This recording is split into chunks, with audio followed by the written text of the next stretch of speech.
Good morning, physics students, and I hope you are having a great morning. It's Mr. Finn again for another episode of Physics coming to you from neighborly Northville. Today, we're going to do a little bit more on parallel circuits. I'm going to show you the setup, walk you through what happens in the circuit when one bulb goes out and the other ones do not have any cut to their power. So we're going to show that in a lab setup, maybe take a little quick measurement on current to show you what happens when those branch currents get measured. Before that though, I want to show you one thing that results from yesterday, that comes from yesterday's resistor reduction method.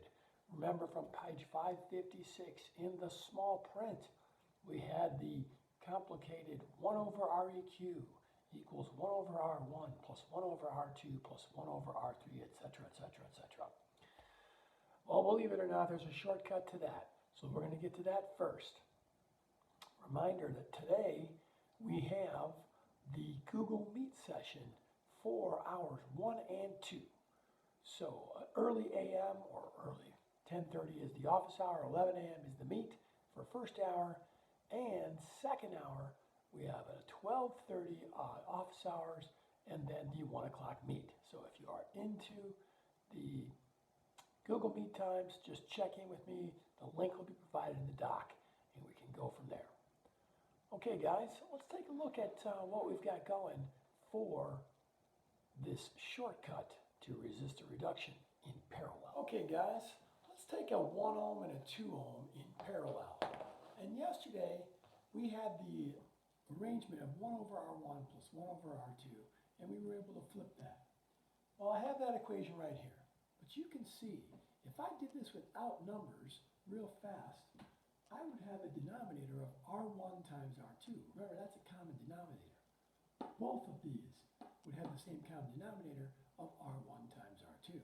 So if it was a 2 and 3, the denominator would be 6. If it was a 1 and 2, the denominator would be 2.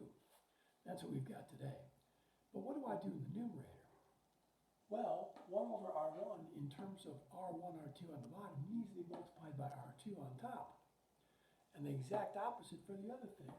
So 1 over R2 in terms of something over R1, R2 would be R1. So we've got R2 over R1, R2 plus R1 over R1, R2. Adding fractions, we keep the denominator the same and add the numerator. But remember, this equals 1 over Req. And here's where our shortcut comes in. When you have two non-equal resistors in parallel, the resistor reduction, or the equivalent of that resistor, would always be R1 times R2 over R1 plus R2. This is a time saver. So let's look over here. We've got a 1 ohm and a 2 ohm. And they're in parallel. According to our new shortcut, R1 times R2. So 1 times 2 over 1 plus R2. 1 ohm plus R2, 2 ohm. 1 ohm plus 2 ohms on the bottom. So 1 ohm plus 2 ohms. What do I get for a numerator? When I multiply, I get 2 ohms squared. What do I get in the denominator? 1 ohm plus 2 ohms is 3 ohms. Remember, the ohms is squared in the numerator because ohms multiplied by ohms is ohms squared. And that means that one of those ohms is going to cancel with the ohm on the bottom. So you're just going to be left with ohms. And what's 2 divided by 3? 2/3 of an ohm.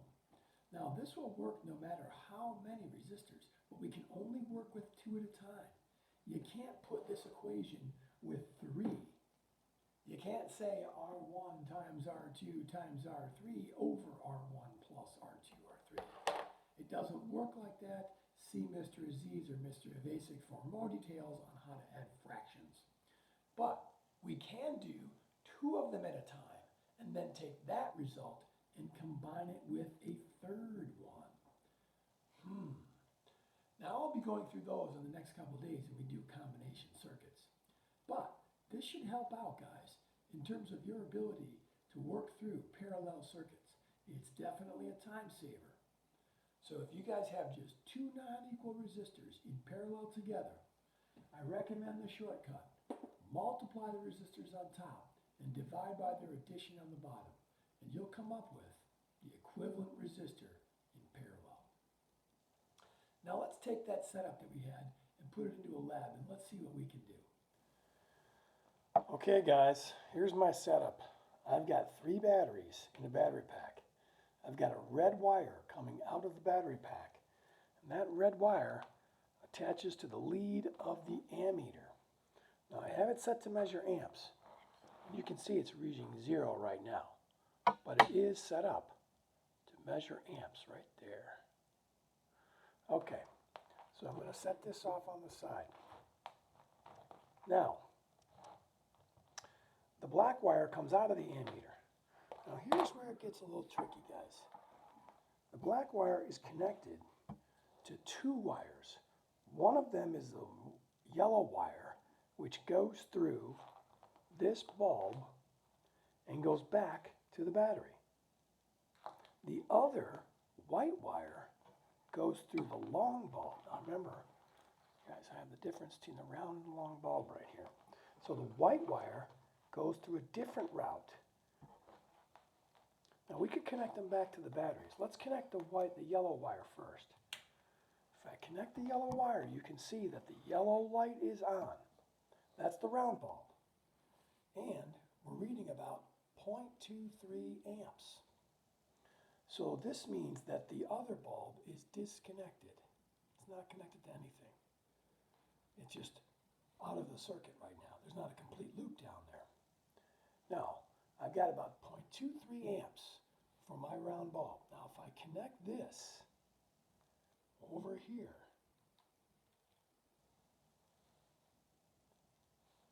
and you can see barely that the light bulb is on. Barely. I don't know if you can see that, but the light bulb is on. Let's see if you can take it off for a second. Put it back on. The long bulb is on. And now I'm reading 0.247 and 245 amps. So we've got a little bit of current. Now, if it's not enough, let's put another one in just to see if you guys can pick up the difference. I'll add a little more voltage. And this time I'm just going to touch here. So you can see that's much brighter. And I've got about 0.26 or 0.27 amps. That's just with the yellow. Now if I take the yellow and the white together, and I place them in here, now I've got about 0.296. I can take my hand out of the way. Let's see if I can get that white one. I'm just going to hook it down to here. This is, remember, the equivalent of point B, which is after the bulbs. And now I've got my lit bulbs again. And I've got about 0.29 amps. So you can see that our ammeter is set up to measure total current. Total current. Okay? Obviously, this is a lamp setup. I'll show you this on the board again too, but just to show you, we were set to measure total current here. When one of those bulbs was not working, we had a much different current.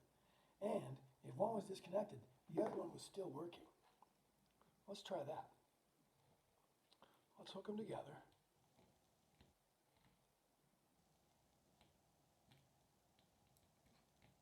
Okay, now I'm just going to unscrew one bulb. I'm going to unscrew my round bulb.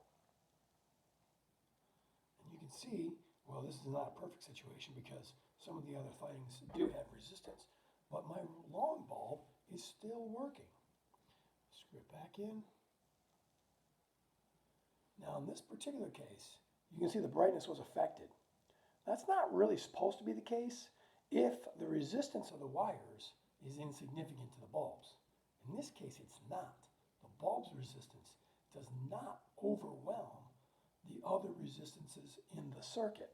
So we do have a brightness change. But you can see that without the round bulb in place, the long bulb still lights up. So in a parallel circuit, if one bulb moves out or becomes unavailable or is disconnected, the other bulb is still working. Let's go to the board and finish up on that. Okay, guys, let's review what we did today. We had a 6-volt supply. We had an ammeter hooked up in the front line, meaning it was measuring total current at that moment. It's in the line where there's only one route. Therefore, the ammeter is measuring total current. Now, if we wanted to put point A and B in here like we did before, point A, point B, that represents where the connection of two wires came and connected to that black wire from the ammeter. Remember, we had the white wire and the yellow wire both connected to the same spot. That would be point A.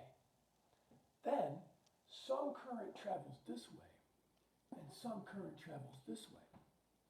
If I was to disconnect this bulb would still be lit. Now, theoretically, it's not supposed to change its brightness because you're supposed to have the same voltage drop across A to B no matter which route you take. So, from 6 volt from A to B will be the same 6 volts whether you went this direction or this direction. So, if one of those stopped working, the other one should remain as equally as bright. But we saw a little bit of a difference. We saw this bulb actually pick up some brightness, which should mean that the resistance of the wires is not insignificant. Still, you were able to see this setup in that lab setup where I just showed you. Now, if I wanted to find the current in the bulbs themselves, I'd have to move that ammeter into one of the branches, which we could do. And it doesn't need to be before, it could be after. I could move my ammeter there, and that would read just the current in this branch, which would be different than the total current. Remember, once you're in a position between points A and B, you're in a branch. And we know the branch currents add together to give you total current for the circuit. So this branch current and this branch current must add together to give you total current. Well, I hope that helps, guys. We're going to make sure we complete the homework for the rest of the section on parallel circuits. And tomorrow, we're going to get into combination circuits. Those are a little bit more challenging, but make sure you get a chance to complete your Google form on parallel circuits, and then we'll get into compound circuits. And I've got a couple of extra things maybe ready for us this week. So take care, guys. Make sure you're keeping up with the homework. We'll see you next time.